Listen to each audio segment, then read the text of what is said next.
adanya peristiwa tragedi 894 petugas KPPS meninggal dunia, 5.175 sakit, lalu juga penghitungan dan rekapitulasi suara yang dianggap terlalu panjang waktunya sampai 35 hari yang membuat ada ketidakpercayaan, spekulasi, kontroversi sampai akhirnya ada peristiwa di depan Bawaslu.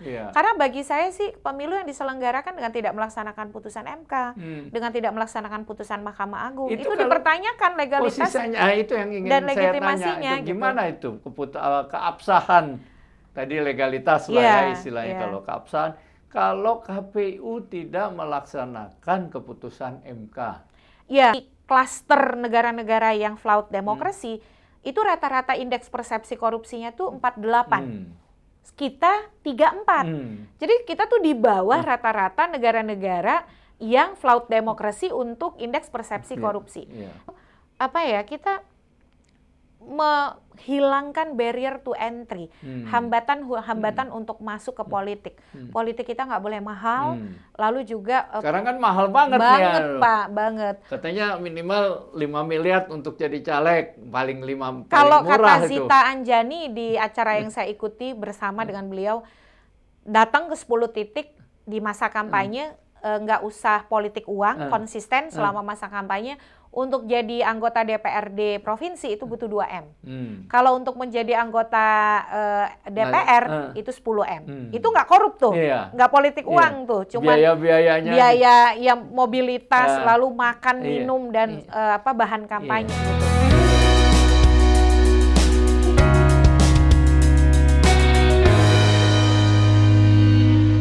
Halo, jumpa lagi kita dengan Podcast 9. Tegakkan hukum, berikan keadilan. Podcast 9 adalah sebuah podcast yang didirikan oleh 9 lulusan Fakultas Hukum UI dan membawa, mendiskusikan, menguak, dan membeberkan masalah-masalah hukum dan demokrasi ke ruang publik secara independen, berimbang, tetapi tetap kritis. Kali ini kita akan membahas mengenai problem-problem hukum dan demokrasi di seputar pemilihan umum atau pemilu dan pilpres. Dan narasumber kali ini adalah dosen Hukum Tata Negara di Universitas Indonesia, serta pendiri dan kini menjabat pembina di Perudem, Ibu Titi Anggriani.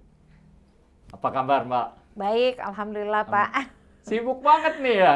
Ya, musimnya musim sibuk. Wah, gitu ya. Alhamdulillah lah ya, masih sibuk. Banyak orang yang nggak punya kesibukan sekarang, kecuali ikut kampanye aja. Nah, ini kan pemilu udah semakin dekat nih ya, semakin dekat. Kalau Anda lihat ya, problem apa? Ini masih kita bicara yang umum aja. Problem apa ya yang menyolok dari pelaksanaan pemilu ini, terutama dilihat dari aspek-aspek hukumnya? Ya, 2024 memang sangat berbeda kalau dibandingkan pemilu-pemilu terdahulu. Yang pertama, kalau kita bicara pemilu di era reformasi, karena ini didirikan oleh alumni Fakultas Hukum, jadi tentu dilihat dari aspek hukumnya dulu. Selama pemilu era reformasi sejak 99 biasanya kita punya kebiasaan ganti pemilu tuh ganti undang-undang begitu. Dari tahun 99, Undang-Undang 3 99, lalu Undang-Undang 12 2003, Undang-Undang 10 2008, Undang-Undang 8 2012 ya. Dan terakhir yang 2019 itu Undang-Undang 7 2017. Nah, untuk pertama kali di pemilu 2024 ini undang-undang pemilunya tidak berubah. Pada waktu itu memang sudah ada rencana untuk melakukan perubahan undang-undang pemilu, sempat dibahas di DPR dan saya beberapa kali diundang. Tapi kemudian 9 Maret 2021 pemerintah, DPR, DPD menyatakan mencabut RUU Pemilu dari Prolegnas 2021. Alasannya adalah untuk memberikan istilahnya ini undang-undang pemilu ini udah bagus begitu. Lagi pula biar prosesnya tuh ajek gitu. Nah, ternyata tidak diubahnya undang-undang pemilu direspon dengan malah mengeluarkan Perpu gitu. Jadi Perpu nomor 1 2022 yang kemudian menjadi Undang-Undang nomor 7 tahun 2023. Dan fenomenanya adalah tidak diubahnya Undang-Undang Pemilu membuat saluran-saluran pihak-pihak yang ingin mengadvokasi apa yang menjadi agenda hukum mereka, yang tentu kan banyak evaluasi dari 2019. Nah, kira-kira tadi apa aja tuh agenda-agendanya, ada yang ingin diadvokasi? Iya, beragam ya. Contohnya kami di Perludem, kami kan juga punya evaluasi dari 2019. Karena salurannya buntu, tidak dibuka di DPR, tidak dibuka di Presiden karena Undang-Undang Pemilu tidak direvisi. Ya akhirnya saluran itu berlabuh di Mahkamah Konstitusi dengan segala motifnya tentu saja. Misalnya apa aja Mbak yang perlu kita, yang setidaknya pada waktu itu perlu diperbaiki atau perlu disempurnakan? Iya, ya banyak sekali karena contohnya di 2019 itu kan terkait dengan adanya peristiwa tragedi 894 petugas KPPS meninggal dunia, 5.175 sakit, lalu juga penghitungan dan rekapitulasi suara yang dianggap terlalu panjang waktunya sampai 35 hari yang membuat ada ketidakpercayaan, spekulasi, kontroversi sampai akhirnya ada peristiwa di depan Bawaslu. Jadi banyak hal sebenarnya yang perlu kita perbaiki karena 2019 itu kan pengalaman pertama kita.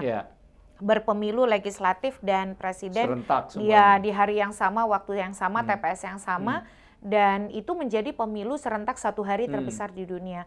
Ketika tidak diubah, hasil evaluasi itu tidak diakomodir, ya dengan segala motifnya misalnya kami di Perludem, akhirnya ya pilihannya hanya di Mahkamah Konstitusi.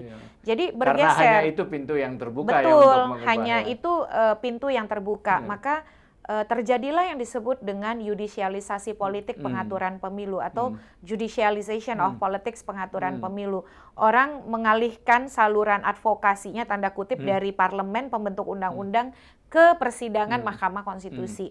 Ya, kalau kami agendanya kan jelas ingin aturan yang demokratis. Misalnya sebagai contoh kami menguji soal pembentukan daerah pemilihan dan alokasi kursi di Mahkamah Konstitusi dan dikabulkan melalui putusan nomor 80 tahun 2022. Meskipun putusan itu tidak dilaksanakan oleh KPU. Lalu soal pencalonan mantan terpidana. Sebelum dilanjutkan, ada keputusan Mahkamah Konstitusi mengenai dapil peranan kursinya. Itu sudah tapi tidak dilaksanakan oleh KPU. Betul. Kalau ada kasus seperti ini gimana tuh sebenarnya? Ya sebenarnya itu kalau bagi kami pelanggaran hukum dan etik berat begitu. Jadi dan itu mengilustrasikan tadi saya sudah sampaikan banyak pihak punya motif ingin ke MK. Sebelum sampai ke sana termasuk juga yang ingin misalnya mengubah persyaratan-persyaratan yang dianggap tidak cocok atau tidak sesuai dengan tafsir konstitusional mereka. Ya sebut saja PSI, lalu juga ada Partai Garuda, Emil Dardak dan kawan-kawan, dan mungkin yang paling fenomenal Al-Masaki Biru dengan putusan 90-nya. Nah itu kan salah satunya ya karena ruang yang harusnya ada di pembentuk undang-undang lalu bergeser ke ruang persidangan Mahkamah Konstitusi. Terbitlah putusan MK yang tadi, kalau kami kan KPU melaksanakan tapi parsial. Jadi MK tuh sederhananya bilang begini, soal daerah pemilihan DPR, daerah pemilihan DPRD provinsi, itu tidak boleh menjadi lampiran undang-undang, tapi harus menjadi bagian dari pengaturan oleh KPU di dalam peraturan KPU. Harus ditata sehingga tidak ada lagi disproporsionalitas. Jadi harus ada keseimbangan harga kursi antara Jawa dan non-Jawa itu kata MK. Oleh KPU parsialnya adalah putusan itu dilaksanakan. Diatur di dalam peraturan KPU, tapi penataan harga kursi dan juga dapil supaya tidak ada ketimpangan antara harga kursi Jawa non-Jawa itu tidak dilakukan. Jadi KPU itu hanya memindahkan yang tadi semula lampiran undang-undang masuk ke dalam peraturan KPU, tapi tidak melakukan penataan sesuai dengan apa yang diputuskan oleh MK. Nah, sementara untuk putusan MK 90 soal usia calon presiden wakil presiden langsung dieksekusi yang sangat kontroversial itu, bahkan putusan MK kan tanggal 16 Oktober. Pendaftaran calon itu dimulai tanggal 19 Oktober. Jadi kalau kita lihat selisihnya 3 hari. peraturan KPU tidak diubah oleh KPU, tapi KPU langsung menerima pendaftaran dengan alasan melaksanakan putusan MK. Bahkan peraturan KPU itu baru diubah pada tanggal 3 November 2024 begitu ya. Mohon maaf 2023. Jadi di sana memang akhirnya intensinya kelihatan begitu ya. Dan itu ada inkonsistensi juga inkonsistensi antara dipilih-pilih gitu yang mana mau dilaksanakan. Kok bisa gitu ya? Nah, itu yang menjadi pertanyaan. Jadi dari sisi satu aspek hukum, 2024 ini ditandai dengan ketidakpatuhan dan inkonsistensi terhadap pelaksanaan putusan pengadilan. Jadi bisa dibilang cherry picking lah. Kalau yang ini sangat bersemangat melaksanakan misalnya soal usia putusan 90, tapi yang satu lagi itu tidak dilaksanakan alasannya karena DPR tidak setuju. Nah, jadi political... Menarik juga nih. Terhadap keputusan MK, KPU menyatakan DPR tidak setuju. Betul. Apakah boleh DPR tidak setuju terhadap keputusan MK gitu ya? Ini kan persoalan. Ya sebenarnya kalau bagi kita orang hukum sih jawabannya sederhana saja ya nggak boleh dong. Apalagi KPU itu kan bentukan konstitusi. Pasal 22E ayat 5 menyatakan pemilihan umum dilaksanakan oleh suatu komisi pemilihan umum yang bersifat nasional tetap dan mandiri. Kata mandiri itu diberikan oleh konstitusi. Memang di dalam menyusun peraturan KPU, KPU wajib berkonsultasi dengan DPR dan pemerintah. Tapi hasil atau keputusan kesimpulan konsultasi itu tidak mengikat KPU. Jadi KPU dalam kemandiriannya dia boleh mengambil sikap yang sesuai dengan menjadi keyakinan dirinya. Tapi kan kalau sudah ada political intervention dan dirinya sendiri tidak mau menjaga kemandirian, ya jadi susah begitu. Kalau bicara apalagi kalau udah keputusan MK kan harusnya dia final mengikat harus dilaksanakan kan. Dan itu bukan kejadian pertama saja Pak. Jadi ada lagi misalnya yang berikut adalah soal keterwakilan perempuan. Jadi soal keterwakilan perempuan itu KPU mengatur berbeda dengan apa yang menjadi perintah undang-undang. Kalau di undang-undang itu di pasal 245 Undang-Undang 7 2017 disebutkan daftar caleg memuat keterwakilan perempuan paling sedikit 30%. Nah, oleh KPU itu memperkenalkan rumus pembulatan ke bawah. Sebagai contoh nih cepat saja. Kalau daftar calegnya 4, kan 30% dari 4 itu 1,2. Kan tidak mungkin ada caleg yang 1,2 begitu. Dari zaman dulu, dari 2014, 1,2 itu dibulatkan ke atas. Karena kan paling sedikit 30%. Nah, oleh KPU yang sekarang ada rumus math rounding namanya, dibulatkan ke bawah karena desimalnya kurang dari 0,5. Secara matematika logis, tapi itu hanya untuk kalau dia netral gender. Kalau ini kan affirmative action. Nah, akhirnya karena dari 4 itu 1,2 dibulatkan jadi 1, itu kan konklusinya kalau 1 dari 4 kan 25%, bukan 30%. Nah, itu kami gugat tuh ke Mahkamah Agung, putusan Mahkamah Agung nomor 24P HUM 2023. Tapi tidak dilaksanakan juga oleh KPU. Keputusan Mahkamah Agungnya mengabulkan bahwa harus dibulatkan ke atas. Jadi kalau 4 ya 2 ya. Ya betul. Walaupun 2 dari 4 kan 50%. Tapi kan undang-undang mengatakan paling sedikit. Betul. Jadi sudah diputuskan oleh Mahkamah Agung dan oleh KPU tetap tidak dilaksanakan. Akhirnya hari ini ada 267 daftar caleg tetap DPR yang keterwakilan perempuannya kurang dari 30%. Dan ada ribuan di DPRD Provinsi Kabupaten Kota. Karena partai politik kita kan banyak, ada 18. Kalau untuk DPR itu ada 84 dapil, berarti mereka punya 84 DCT gitu. Makanya di dalam saya membuat catatan Outlook 2024 bersama LP3S, saya tulis di sana 2024 dalam bayang-bayang legitimasi. Karena kenapa? Bukan hanya legitimasi karena kepercayaan rakyat, kalau bayang-bayang legalitas dan legitimasi. Karena bagi saya sih pemilu yang diselenggarakan dengan tidak melaksanakan putusan MK, dengan tidak melaksanakan putusan Mahkamah Agung, itu dipertanyakan legalitas itu yang ingin dan saya legitimasinya. Tanya, itu gimana itu keabsahan? Tadi legalitas lah ya istilahnya kalau keabsahan. Kalau KPU tidak melaksanakan keputusan MK. Ini akan terus dipersoalkan. Kapanpun orang-orang seperti saya yang memahami bahwa ada persoalan hukum akan menganggap bahwa tindakan-tindakan KPU yang melanjutkan tahapan dengan mengabaikan putusan MK dan putusan MA itu membuat pemilu 2024 ini tidak legitimate begitu. Apakah kalau ditarik lebih jauh malah, apakah bisa cacat hukum malah? Ya kalau menurut saya cacat hukum karena tidak patuh begitu, meskipun kalau dicari misalnya contoh kita kembali ke putusan MK nomor 90 ya. MK itu kan mengkoreksi sebenarnya putusan MK 90 melalui putusan 141. Jadi setelah putusan 90 yang soal usia di mana pemohonnya Almas Saki Biru dan ada alternatif bagi elected officials atau mereka yang pernah dipilih atau sedang menjabat karena jabatan yang dipilih melalui pemilu dan pilkada. Tapi di putusan yang berikut, putusan 141, MK mengatakan soal usia dan alternatif usia itu open legal policy. Jadi kewenangan pembentuk undang-undang. Tapi MK menganggap ya demi kepastian hukum apa yang sudah diputuskan tidak bisa dikoreksi. Kalaupun mau ada koreksi itu untuk 2029. Nah, saya khawatir akhirnya keterlanjuran ini didekati dengan pragmatis. Ya karena segala sesuatunya sudah terlanjur, akhirnya Mahkamah Konstitusi yang harusnya mengkoreksi pendekatannya pragmatis justru ya untuk nanti-nanti saja gitu ya, seperti putusan 90 yang soal usia. Nah, kalau bagi saya sih melaksanakan pemilu dengan mengabaikan putusan lembaga yang menjaga konstitusi dan menjaga demokrasi dan putusan Mahkamah Agung tentu saja yang juga sebagai the guardian of the law begitu ya, yaitu dipertanyakan legalitas, konstitusionalitas dan legitimasinya. Kalau pertanyaannya kenapa KPU kayak gitu ya? Kalau kita lihat apakah maksudnya ada faktor-faktor apakah yang menyebabkan demikian? KPU ini kan harusnya independen ya. Ya, saya kira saya juga menyampaikan hal yang sama di ketika rilis indeks persepsi korupsi oleh Transparency International 2 hari lalu ya.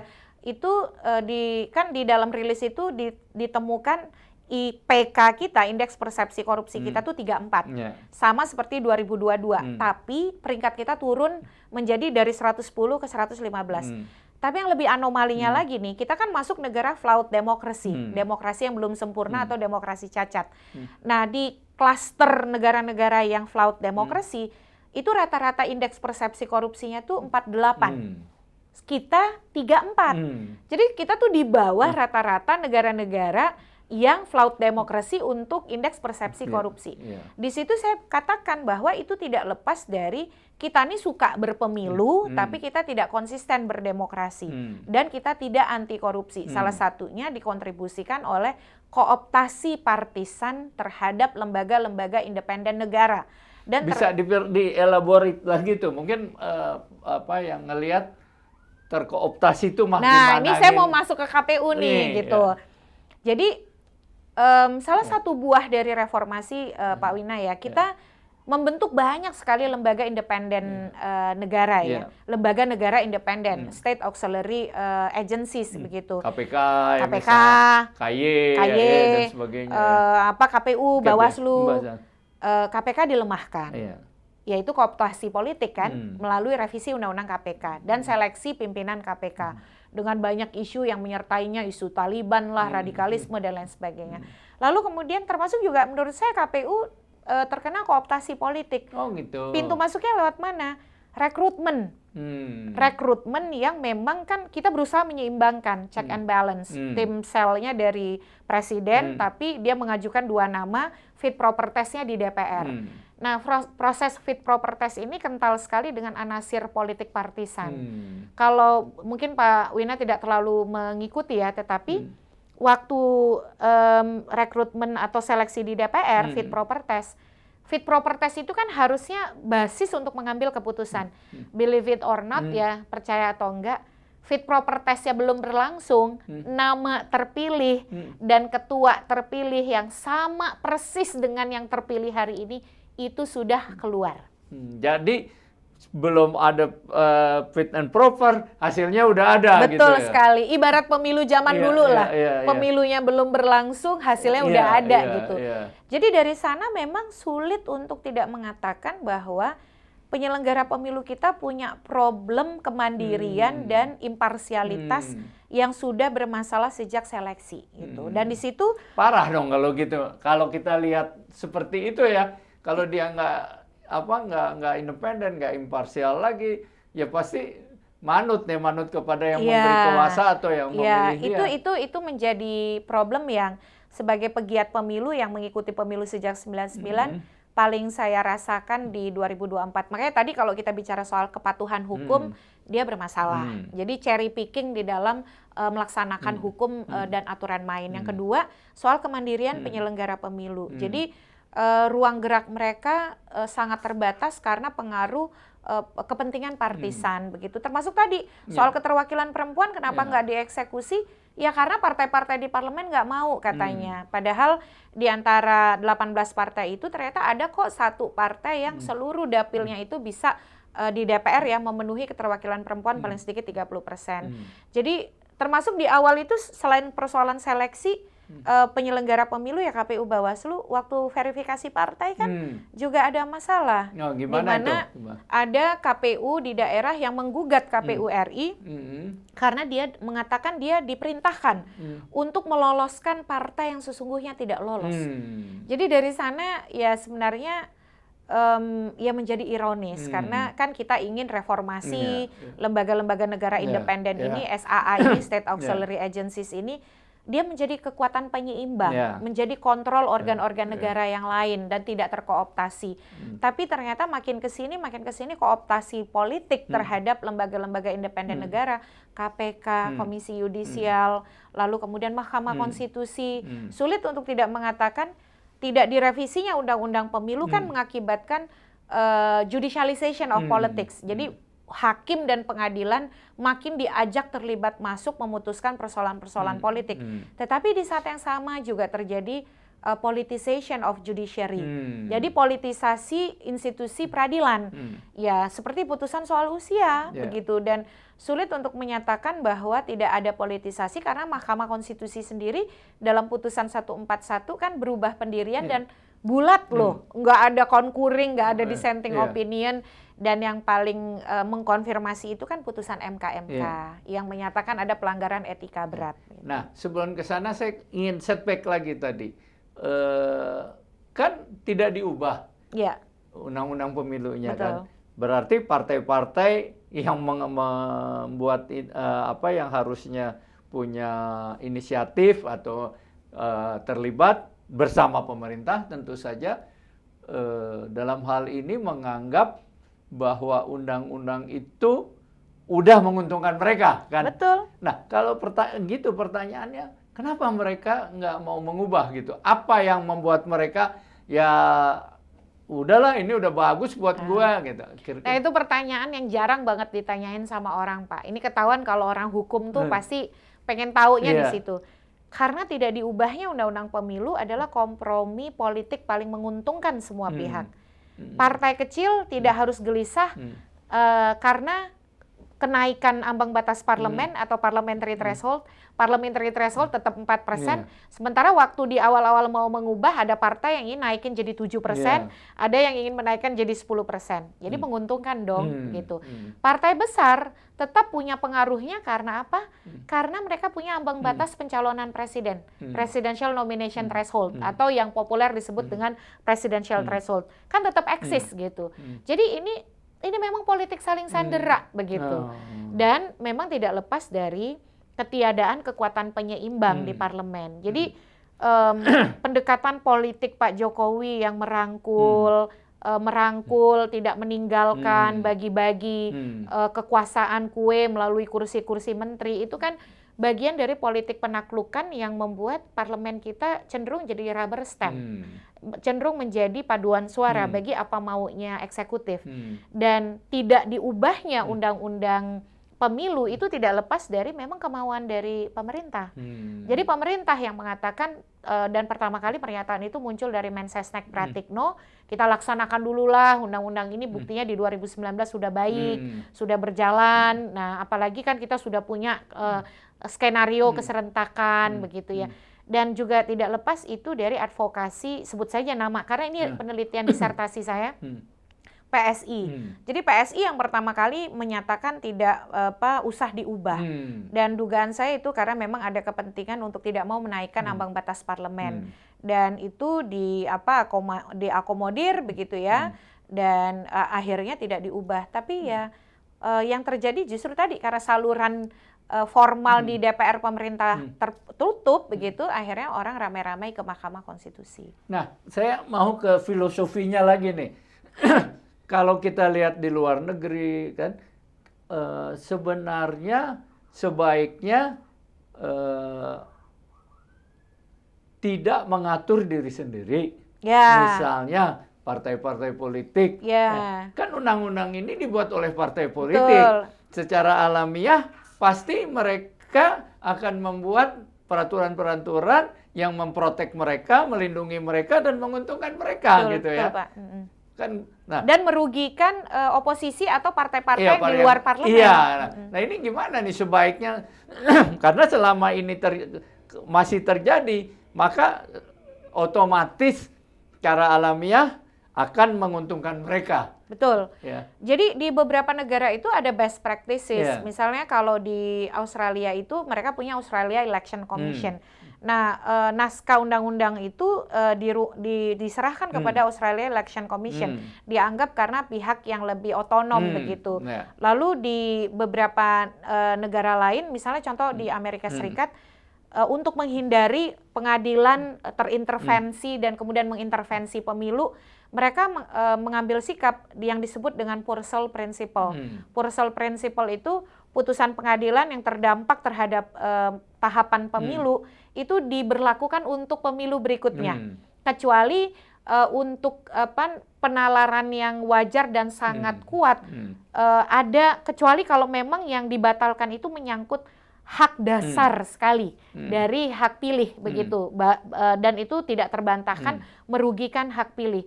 Tapi kalau dan diskenariokan memang untuk merugikan hak pilih.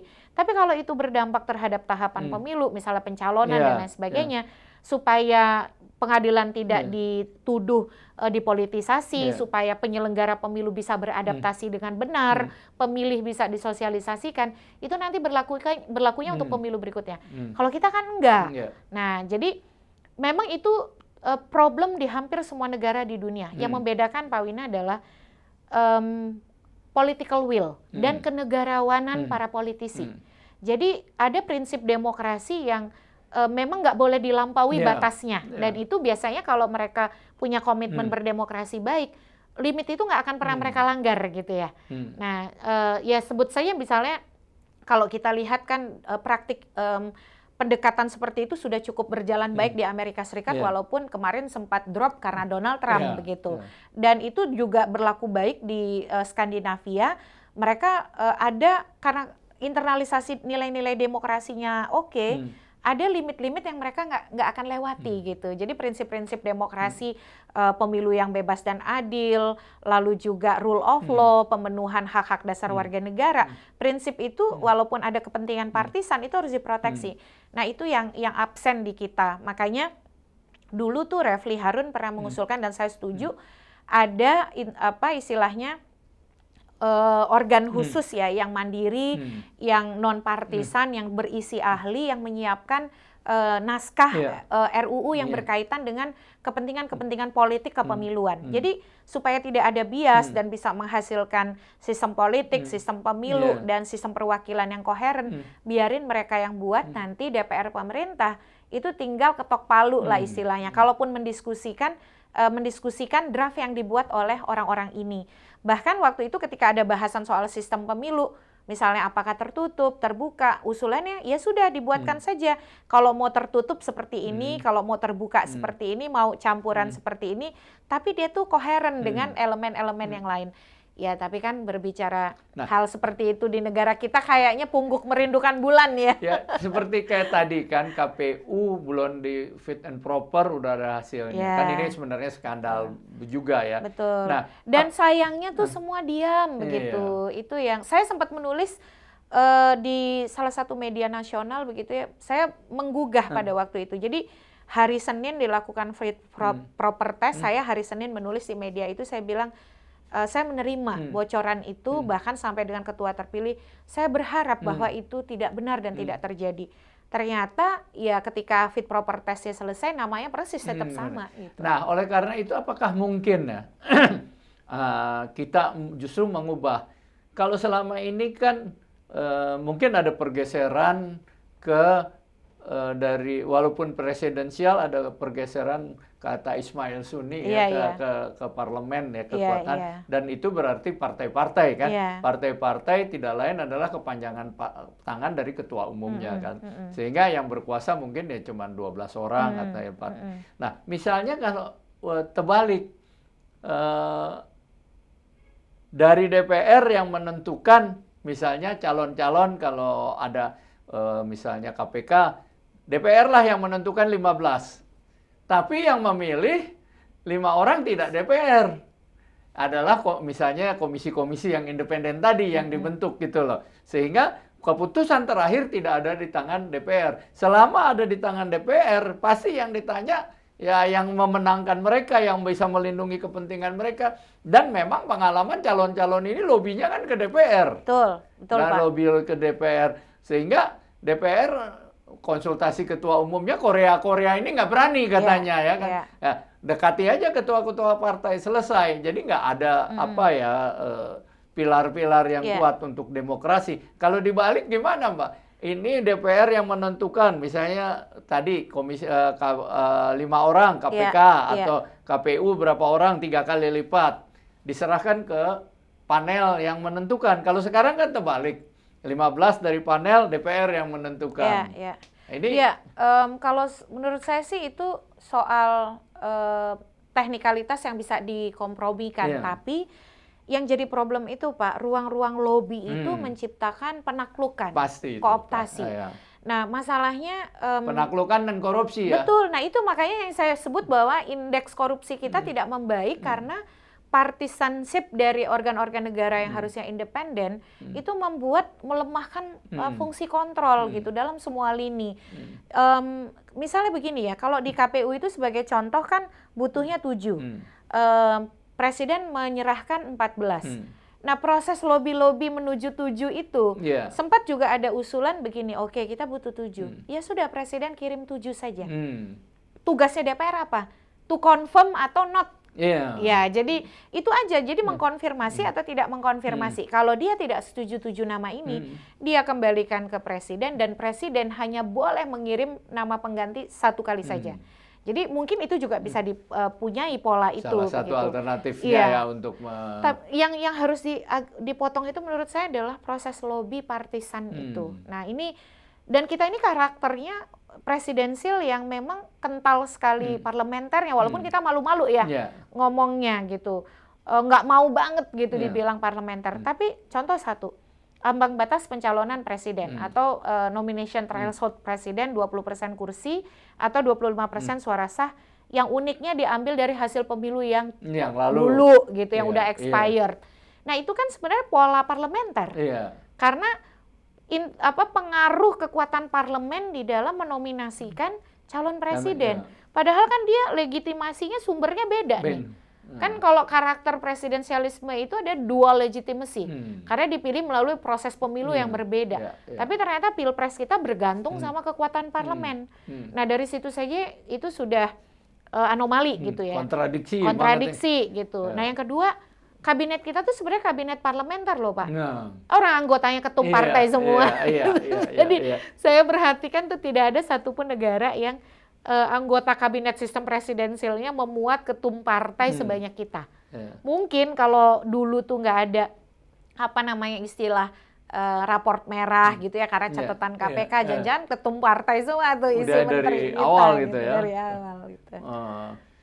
Jadi sebenarnya banyak problem juga ya di penyelenggaraan pemilu, baik penyelenggarakan maupun desain dari awalnya gitu bahwa dan itu luput di awal. Jadi ketika kami teriak-teriak soal seleksi, soal verifikasi partai jadi peserta pemilu, soal Perpu, itu tuh noise-nya, bukan noise ya, tapi voice-nya tuh, kalau noise kan kita tujuannya ngeganggu ya. Voice-nya itu tenggelam gitu, karena euforia pada waktu itu Pak, situasinya emang nggak ideal 2024 ini. 2024 ini diawali dengan tarik-menarik presiden 3 periode, penundaan pemilu, perpanjangan masa jabatan.